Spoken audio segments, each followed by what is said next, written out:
enfermedades multifactoriales, que es el hecho de que de alguna manera muchos especialistas consideran la enfermedad como un desequilibrio o la denominada carencia de salud en base a signos y síntomas ocasionados en el cuerpo, normalmente por factores ambientales.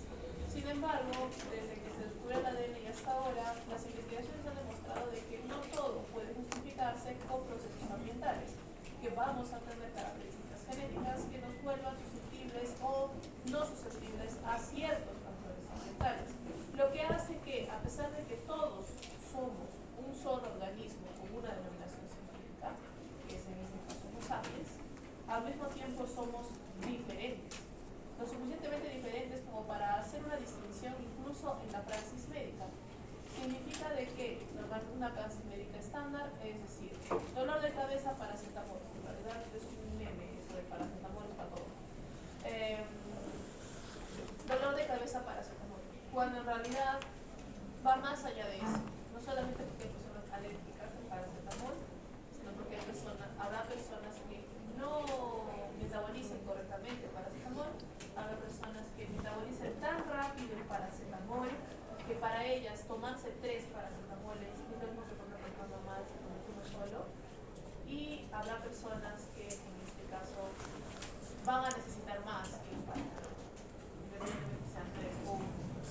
Entonces, eso es farmacogenética. Y obviamente la nutrigenética es algo similar, que es la ciencia que estudia las variantes genéticas que van a influenciar específicamente todo lo asociado a nutrientes. En este caso va a ser asimilación, transporte, también susceptibilidades de desarrollar determinadas enfermedades. Y la nutrigenética se va a comportar mayoritariamente como una enfermedad, como un sistema multifactorial. Es decir, que ningún gen va a determinar al 100 o 0% la aparición de un determinado síndrome, la respuesta a un determinado nutriente, pero sí va a contribuir de alguna manera u otra al riesgo de sufrir ciertas enfermedades, al riesgo de una respuesta en particular, y por lo tanto la persona debe ajustar su exposición a factores ambientales para poder mejorar su calidad de vida. Por lo tanto, queda claro de que en ese sentido la nutrigenética en sí mismo no va a estudiar alergias alimentarias, ni intolerancias alimentarias, ni diagnosticar enfermedades, ni tampoco indicar dietas. Lo que va a hacer es determinar la susceptibilidad de algunas personas y su respuesta ante estos efectos en sí mismos. Por lo que va a hacer la explicación de una pequeña parte de un todo. Otro tipo de investigación que se asocia a esta explicación de una pequeña parte de un todo, que es mucho más complejo, por ejemplo, es el estudio microbioma o el estudio biómico. ¿Qué significa? El estudio en gran cantidad de poblaciones bacterianas a través de su identificación genética en diferentes partes del organismo. Sabemos que nosotros no somos estériles y en realidad hemos vivido en simbiosis con poblaciones bacterianas que pueden llegar hasta 20.000 especies diferentes durante miles y miles de años. En ese sentido, por lo tanto, no podemos vivir sin esos amiguitos, al menos no tranquilamente. Y por lo tanto también el estudio de los cambios en el microbioma ha sido asociado a diferentes enfermedades, incluida la respuesta al cáncer, ¿no? Igual, es un problema multifactorial, o sea, no lo va a resolver todo, pero sí nos va a ayudar a entender una parte algo mejor. En este caso, ¿por qué es importante la nutrigenética? Obviamente va a depender del efecto que alguna sustancia en algunas personas debido a su modo genético, específicamente desde el punto de vista de nutrición, y por lo tanto el incremento en el riesgo de sufrir enfermedades o de tener respuestas indeseables a ciertos alimentos. En este caso, lo que se estudia mayoritariamente son polimorfismos que van asociados a genes importantes en el proceso de absorción de nutrientes, que pueden ser justamente el metabolismo y transporte de grasas y fibras, carbohidratos, la respuesta ante el metabolismo de productos lácteos, cafeína, vitaminas y algunos procesos adicionales como la inflamación, la detoxificación de sustancias y la sensación de hambre y saciedad. Por ejemplo, entonces vamos a poner acá algunos ejemplos de los genes que actualmente son más estudiados. Obviamente la búsqueda es de poder generar un panel de reconocimiento de polimorfismos para cada persona, para que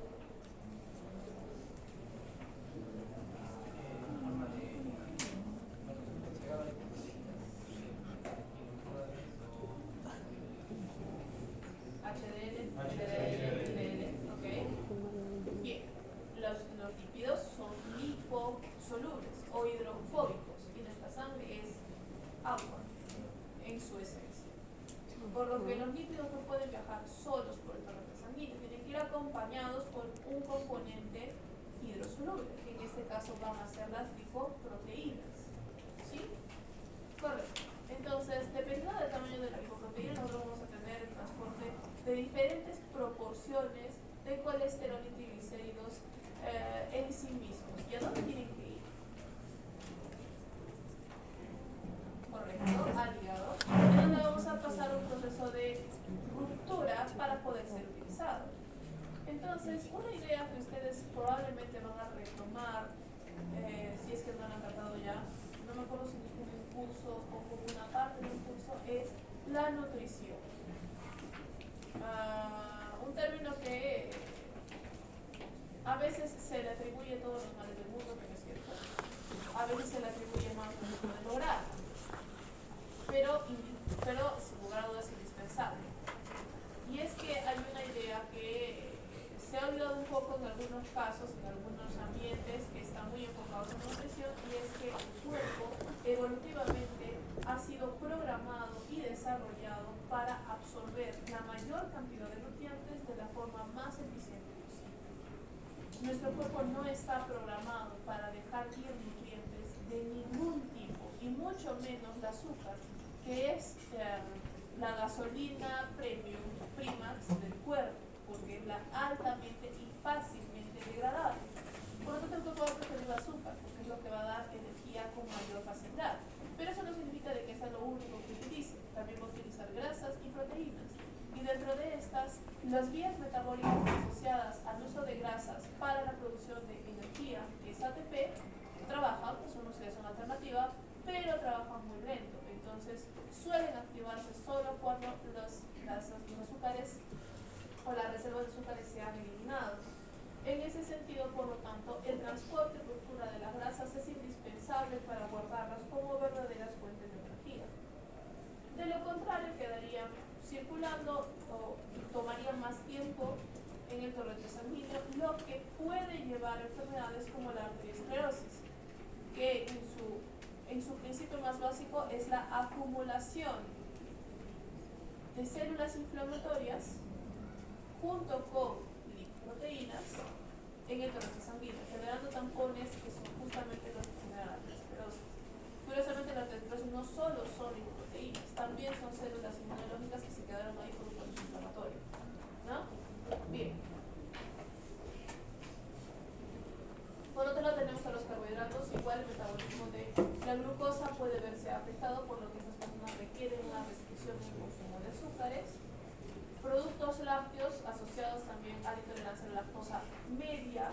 La intolerancia a la lactosa en realidad es un proceso, es una serie de circunstancias elaboradas, porque el consumo de lactosa, que es un azúcar complejo compuesto de glucosa y galactosa, dos azúcares que sí podemos consumir, está asociada tanto a la producción de lactasa, enzima degradadora de lactosa, dentro del cuerpo, producida por el cuerpo, y aquella presente en la flora intestinal. Por lo tanto, las bacterias que estén en nuestra flora también van a determinar qué tanto, qué tan poco o qué tanto podemos degradar lactosa como tal. En sí mismo, la capacidad de degradar lactosa es su polimorfismo, lo que hace una realidad ironía, que hay un polimorfismo genético de la lactosa. En realidad, la lactasa es un polimorfismo que se ha presentado de forma evolutiva, que obviamente se ha ido perdiendo en la población que no tiene la costumbre de tomar leche, y si a eso quita la habitualidad de tomar leche, perdemos también las bacterias, y ahí es donde se desencadenan procesos exacerbados de intolerancia a la lactosa. La cafeína está asociada a un punto medio entre nutrigenética y farmacogenética, debido a que la cafeína no solo es un componente nutricional, sino también un estimulante. Por lo que en algunas personas, como pueden apreciar ahí, tenemos a los genes citocromos, que ya los hemos visto en prácticas. Algunos, solamente que hemos visto que es el citocromo 2C9. Acá tenemos el 1A2. Obviamente el 2C9 está asociado al metabolismo de fármacos, y el 1A2 está asociado al metabolismo de alimentos. Pero básicamente los citocromos son justamente los asociados a la degradación y asimilación de ciertos componentes como son los estimulantes, neurotransmisores, medicinas, toxinas, etc. Bajo ese sentido, en este caso, la cafeína puede tener dos caminos. Un camino es de que sean metabolizadores lentos, es decir, de que se demoren mucho al metabolizar la cafeína y por lo tanto se conviertan en hipersensibles a la misma. Dirán, pero eso es genial, significa de que con una sola taza de café me quedo con una lechuza toda la noche. Cuidado, el hecho de permanecer despierto mágicamente por la cafeína no es simplemente un estimulante en el hecho de que queden despiertos. Se quedan despiertos porque aumenta su ritmo cardíaco y su presión arterial. Antagonista del sueño. Una persona agitada y con presión arterial alta no va a dormir. Eso no puede ser. Por lo que algunas personas, al ser hipersensibles a la cafeína, podemos tener serios problemas asociados al sistema cardíaco. Por lo tanto, estas personas deberían abstenerse de consumir cafeína. Y lógicamente la cafeína es una sustancia muy abusada de forma legal en el mundo. La Coca-Cola tiene cafeína. Los jugos, bueno, acá no hay mucho de esos jugos todavía, gracias a Dios. Los jugos y las sodas de fuente de soda, es decir, esas sodas que no vienen embotelladas y que se preparan como tales en algunas cadenas de comida rápida y snacks, también tienen cafeína. ¿Para qué, doctora? Obviamente genera cierta dependencia. Si ustedes consumen esos jugos de azúcar y un poquito de cafeína, los querrán seguir consumiendo. ¿Sí? A eso va. Y bueno, finalmente la cultura que vivimos hoy en día necesitamos permanecer despiertos por mucho más tiempo de recomendado, por lo que el consumo de cafeína para ello también es considerable, ¿no? Obviamente estas personas, si quieren morir, lo que tienen que hacer es tomar su café y luego un Red Bull. Es que curiosamente el Red Bull es tiene más taurina que cafeína. Taurina, eso no estimula. Pero con suficiente cafeína y taurina, buenas. Las verdaderas sal. Que abrió la cara. ¿Quién hizo algo así que casi lo lleva a los mi papá? Tuvo la maravillosa idea de tomarse un expreso y un monster y Cusco. Se te viene al cuerpo.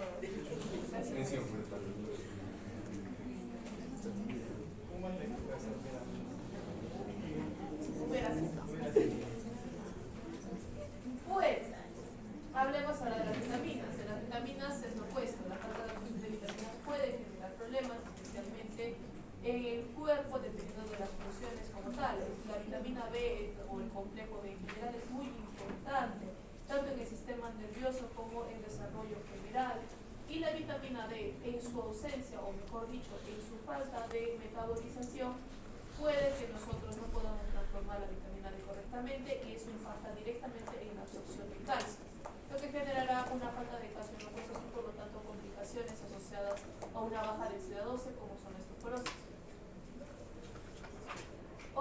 Otro citocromo más, que en este caso volvemos al 5-1-A2, que es para la toxificación hepática, va a impactar directamente a sustancias a las cuales nos encontramos expuestos, que no necesariamente son medicamentos, van a venir en pequeñas dosis, pero su capacidad de acumulación es mucho mayor.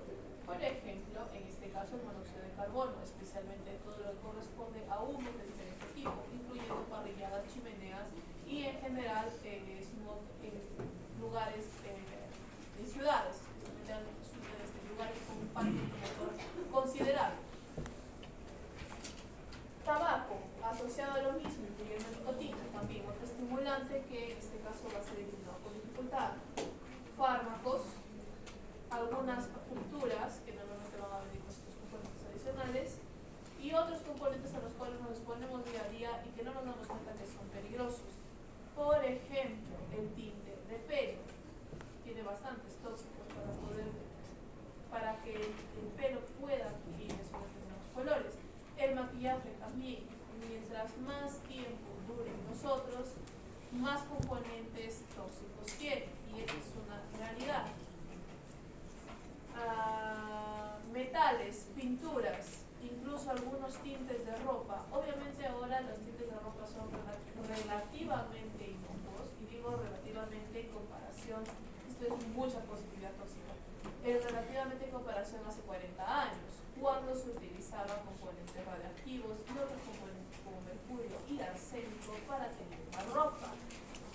nadie decía nada. Obviamente hoy no vamos a tener un polo verde y preguntarnos si tiene arsénico, porque nuestros polos verdes ya tienen un componente artificial diferente, pero eso no quita que sea siniestroso. Si no, tranquilamente cuando tienen ropa dirían que ni siquiera la pueden tener con las manos directamente. No, tienen que usar guantes y hay una razón para eso. Y igual, ¿no? Las pinturas para paredes, concreto, hormigón, asbesto y un gran, enorme, etc. Finalmente tenemos lo que corresponde a la antisaciedad, en los cuales vamos a tener justamente que algunos genes como la ADRB2, GHRL y LED están asociados ya sea a la sensación de saciedad, que es la leptina, a activación del apetito, y que es la grelina, y los antagonistas, por ejemplo, en este caso el Ozempic básicamente lo que hace es justamente es un antagonista de grelina, que lo que hace es no generar hambre, es decir, generar una sensación de saciedad. No actúa directamente en el gen, pero sí en la producción proteica, ¿no? Y normalmente es utilizado en personas que tienen por demás fuentes de energía almacenadas en el cuerpo, es decir, personas con obesidad o obesidad. Y finalmente lo que son justamente, por ejemplo, el ADRB2, que son la movilización de reservas energéticas, que justamente en este caso son aquellas personas que tienen, ya independientemente de si hay un problema de tiroides o no, tienen problemas para utilizar sus reservas energéticas, ¿no? Y ahí es de donde en algunos círculos un poco más coloquiales vamos a tener, o más laicos vamos a tener lo que es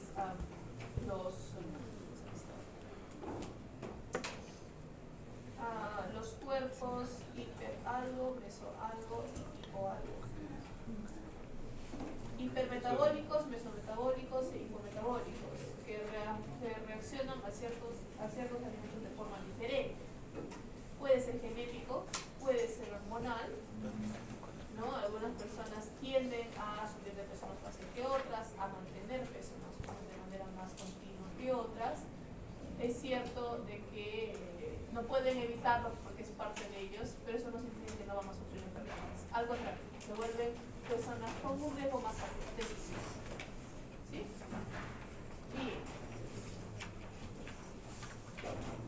Entonces, en este caso, justamente la medicina especializada en medicina genómica lo que busca es tener paneles genéticos y que estas personas sean evaluadas dependiendo de las tendencias poblacionales para saber si necesitan conservar ciertos hábitos para mejorar su calidad de vida, que es la prevención dentro de la salud, que es también un punto muy importante, especialmente en el ejercicio del médico. Es más fácil prevenir que curar.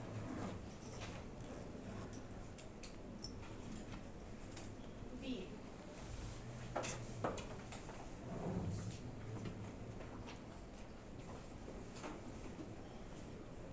Ahora vamos a pasar al segundo tema, que en este caso es el cultivo celular. Ya entrando a una de las últimas técnicas metodológicas que puedo comentarles y que probablemente estudien a mayor profundidad en inmunología. Debido a que esta técnica es bastante versátil y en su más pura esencia es simplemente el reemplazo de un modelo biológico por otro. Bajo este sentido, el cultivo celular es relativamente antiguo, ya va a cumplir 100 años, un poquito más, desde su utilización por primera vez. Y en este sentido, bueno, ya cumplió, está a punto de cumplir 200. En este sentido, entonces, lo que vamos a tener justamente es de que el cultivo celular lo que busca es cultivar células animales, células eucariotas, como si cultiváramos procariotas, que son bacterias. Obviamente, el objetivo proviene de la utilización de diferentes modelos biológicos. Entonces, la medicina incluso es una de las ciencias más antiguas, peleándose con la filosofía. Eso significa de que nosotros, obviamente, desde que hemos estado en la Tierra sobreviviendo, tenemos la idea de lo que es la supervivencia. ¿Sí? Sobrevivir es no morir. Muy bien. Por lo tanto, debemos identificar las cosas que nos hacen morir. ¿Qué nos puede hacer morir? No está. Que todo el líquido rojo que esté en el cuerpo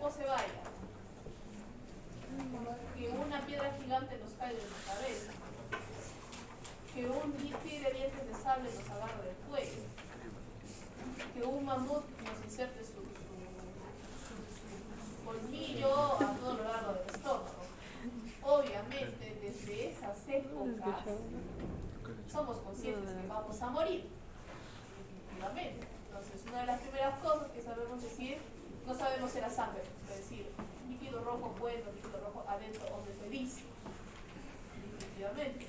Líquido amarillo innecesario, líquido amarillo fuera hombre, hombre feliz. ¿Sí? Entonces, bajo ese criterio, nosotros tenemos esos primeros albores o nociones sobre la vida y sobre la salud. Igual, hombre que estornuda, pasa 3 días, hombre muerto. Definitivamente, en ese entonces no sabemos cómo fuera una gripe, podemos morir hasta de un pique de mosquito. Entonces, bajo ese criterio, nosotros ¿qué hacemos? Estamos identificando enfermedades en base a la observación de modelos biológicos que pueden venir desde modelos biológicos nosotros, que vemos a nuestro compañero que se muere por la gripe, a el hecho de que podemos identificar la belladona en el lecho de los ríos porque vino un pajarito, se la come y cayó muerto. La belladona es veneno, obviamente. Bajo ese criterio, entonces, podemos utilizar modelos biológicos para entender enfermedades, y es lo que hemos hecho durante siglos, incluyendo la anatomía. Es un modelo biológico muerto, un modelo biológico al fin, ¿verdad? Casi muerto. Antiguamente se utilizaban personas vivas, se las abría vivas y las miraban vivas, cómo se movía su zorra. Bueno, hasta que se moría, obviamente. Poco ético, muy cierto. Hoy en día eso ya no se, eso no se hace ya por obras razones. En 1945 se lo tuvieron que empezar 2 veces. ¿Quieren averiguar más del tema? Les invito a averiguar más. Más que no tenían mente, en la época del Reich se buscaba a los prisioneros de guerra, especialmente judíos, para que los doctores hicieran lo que quisieran sin control ético dentro de sus experimentos. Y lo que empezó como una alternativa a una investigación sin límites terminó siendo una serie de crueldades internacionales innecesarias. O sea, acá no cito un hecho real, pero es un videojuego que funciona tranquilamente. Bajo ciencia cierta, una persona no puede vivir sin su hígado. No me diga, señor doctor, porque eso ya lo sabemos, pero lo quería averiguar otra vez. Bueno, entonces, actualmente nosotros seguimos utilizando modelos biológicos hoy en día. De hecho, muchas empresas farmacológicas lo utilizan, porque necesitan saber cómo los medicamentos impactan no solo en el tratamiento de la enfermedad, sino en el resto del cuerpo. Que todo medicamento al final del día es una droga o es un veneno. Por lo tanto, el uso medido en dosis de esta droga y este veneno puede significar la vida o la muerte. Aquí, ¿quién conoce a PETA? ¿Qué? PETA. PETA. PETA. Esa mente. La Organización Protectora de Animales. A mí me encanta. Para mí PETA significa cuestionará mis métodos pero no mis resultados. Porque sus clamores y sus pensamientos, de acuerdo a la utilización de modelos biológicos de la ciencia, son muy cero así, muy blanco y negro. Simplemente dicen todos los animales sufren en el laboratorio, hay muchos animales que se consiguen por ahí que van a morir. Las películas hacen eso también, se lo mismo utilizar animales sacados de por ahí que van a morir llorando y sufriendo. Pero en realidad, en la actualidad es algo un poco diferente.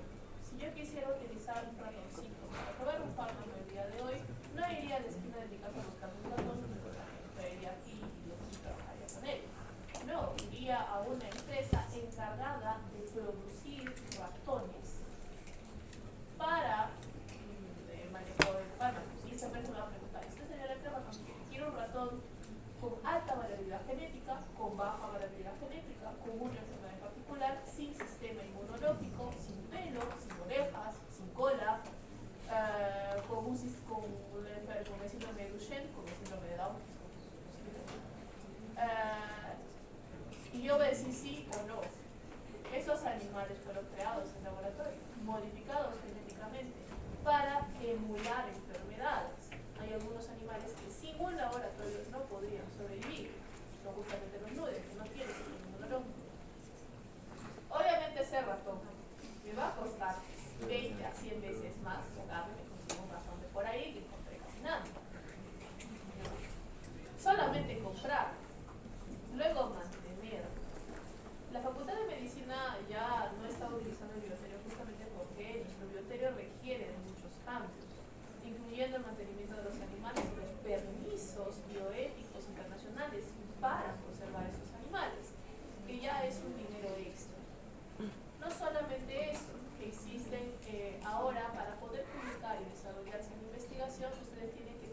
su protocolo de trabajo, especialmente con animales y humanos, aprobado por una barra bioética o una barra de que estudia los protocolos. Y normalmente cuando se trabaja con protocolos animales, ustedes dicen, ya quiero estudiar este fármaco y necesito 30 ratones. La barra que evalúa el protocolo le va a preguntar, ¿usted considera de que podría trabajar con 15? Sí, entonces trabaje con 15, ¿para que quiere 30? Entonces, el sistema ético busca utilizar la cantidad mínima necesaria de animales para trabajar. Por lo tanto, ante estas restricciones, se busca trabajar con alternativas, que en este caso pueden ser los cultivos celulares. Obviamente los cultivos celulares tienen limitaciones, porque solamente podemos cultivar 1 a 2 células juntas en una sola planta a la vez.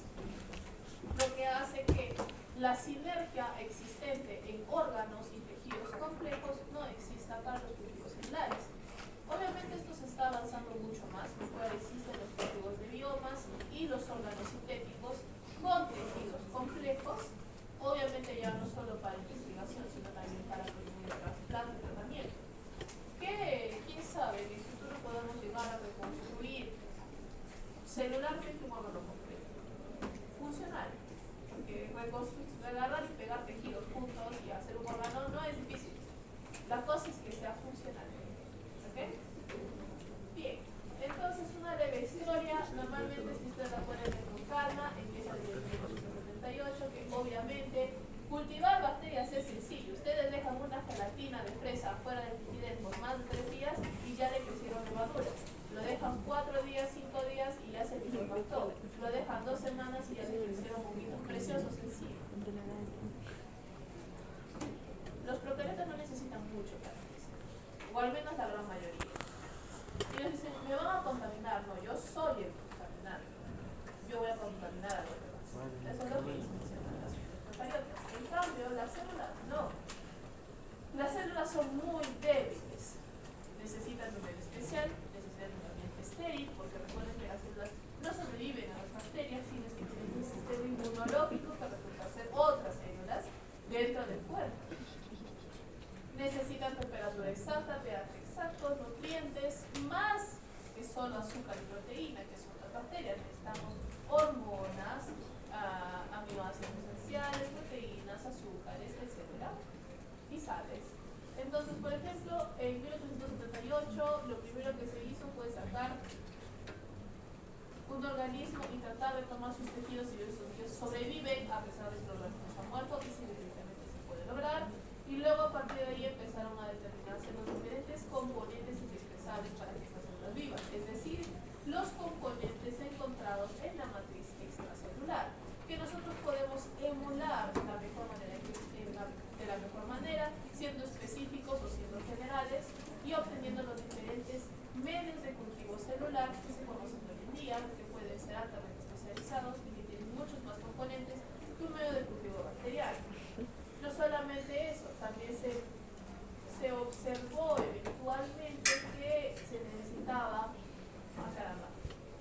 por ejemplo, en 1913, Carrel mencionó que se necesitaba obligatoriamente medidas asépticas estrictas para cultivar células. Es decir, necesitábamos no solo ambientes, sino prácticas que aseguraran que la planta de cultivo celular permaneciera estéril.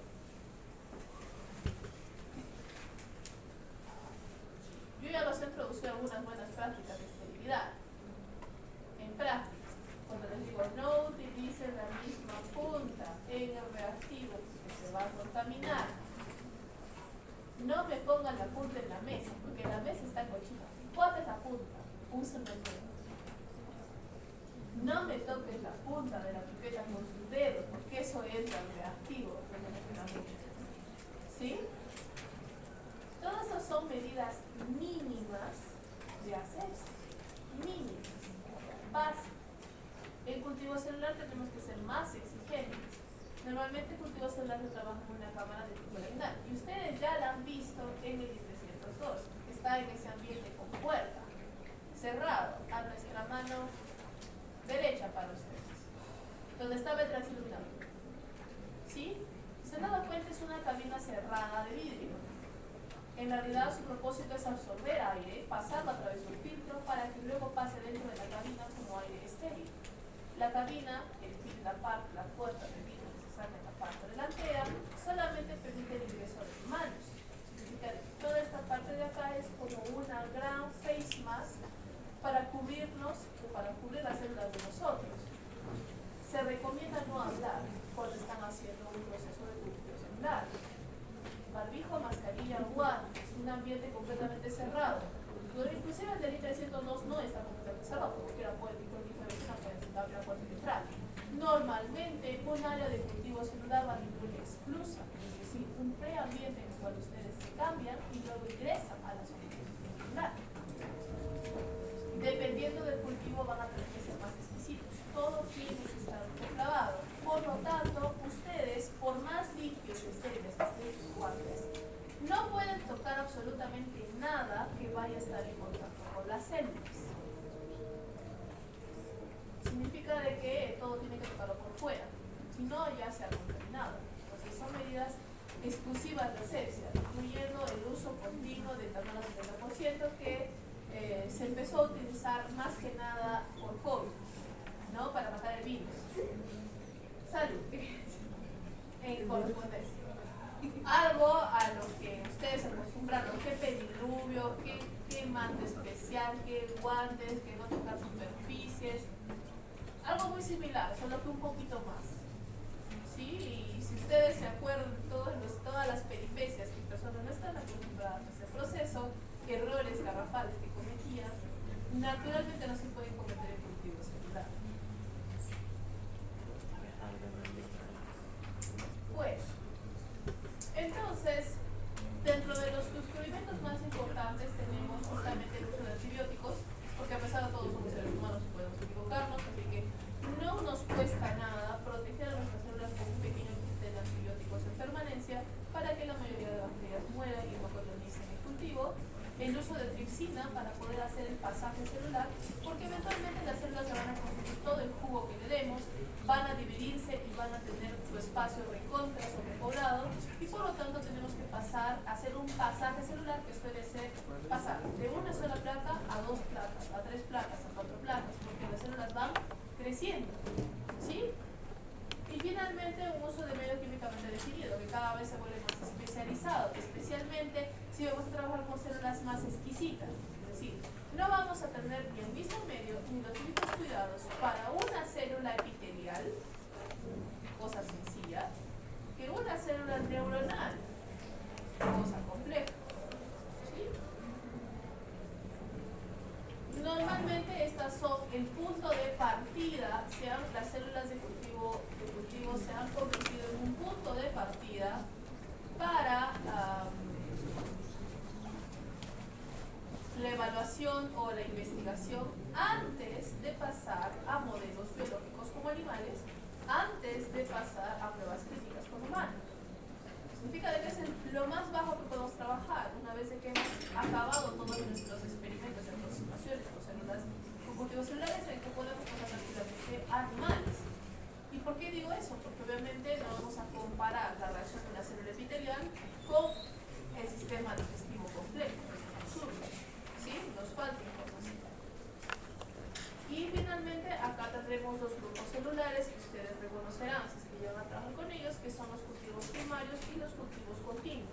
Los cultivos primarios son aquellos cultivos obtenidos directamente de tejidos de personas y que suelen ser células no cancerígenas que van a tener no solo un crecimiento limitado, un crecimiento lento, un crecimiento limitado y eventualmente van a dejar de crecer, el principio de la senescencia.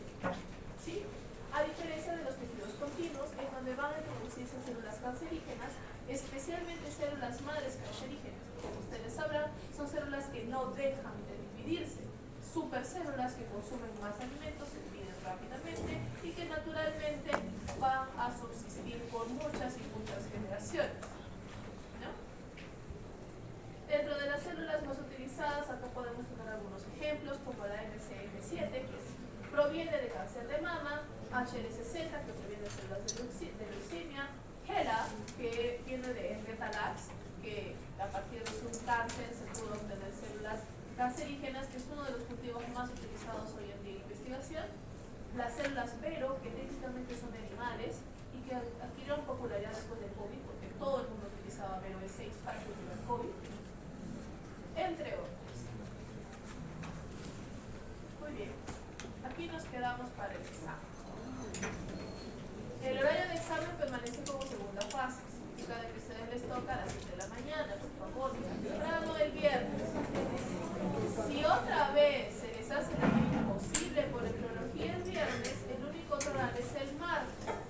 Pero avísame con tiempo, por favor, porque en ese turno la doctora Manuel toma examen a sus alumnos, que ya son 120 personas. Significa de que los espacios en el B14 son limitados. Si de repente se vienen en marcha el martes, van a tener que dar su examen de pie. Después, esperan el tiempo, avisen con tiempo, por favor, justificadamente. ¿Ok? Perfecto. Muy bien. Buena suerte para su examen, chicos. Capaz nos vemos en el siguiente semestre.